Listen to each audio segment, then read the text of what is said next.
बात्या संभावना। ओडिशा उपकूल को माड़ी आसुची बात्या।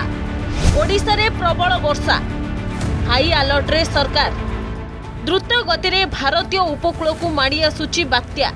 खूब शीघ्र अरब सागर रे नुआ बात्या रूप नेबार सूचना मिली। गल्फ ऑफ कच्छ निकट रे सृष्ट स्पष्ट निम्नचाप शुक्रवार उत्तर पूर्व अरब सागर रे प्रवेश करी अवपात रे परिणत हेबार संभावना रही।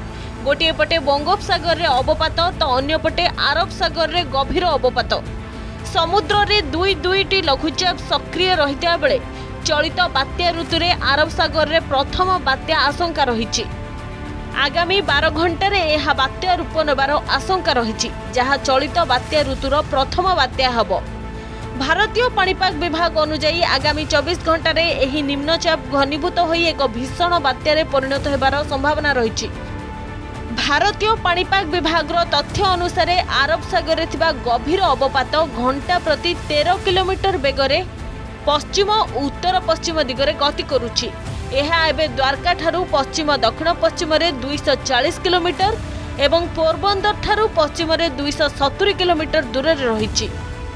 पाणीपाग विभाग आकलन अनुसार गभीर अवपात आगामी 12 घंटा रे बात्या रूप नहीं पारे। तेबे एहार गतिपथ कौन रहिबो, स्थलभाग छुईब ना नहीं, से नहीं भारतीय पाणीपाग विभाग कौनसी तथ्य वर्तमान सुधा देई नहीं।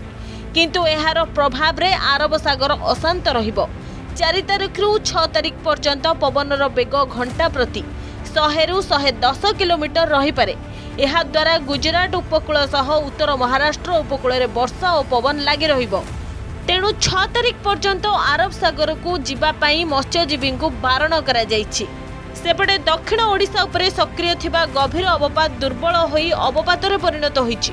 अवपातटी एबे फुलबाणी ठारू दक्षिण दक्षिण पश्चिम रे 40 किलोमीटर एवं संबलपुर ठारू दक्षिण रे 140 किलोमीटर दूर रही। यह क्रमशः उत्तर उत्तर पश्चिम दिग को गति करी आभ्यंतरीण ओडिशा अतिक्रम करिबो। धीरे धीरे अवपात दुर्बल हेबा सह परवर्ती 12 घंटा रे स्पष्ट चिन्हित अवपात रे परिणत हेबो।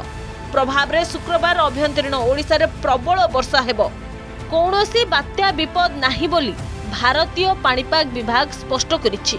एथिसह आगामी 7 दिन पर्यंत बंगोपसागर रे नूतन लघुचाप सृष्टि हेबार संभावना मध्य नथिबा IMD पक्षरु सूचना दिया जायछि।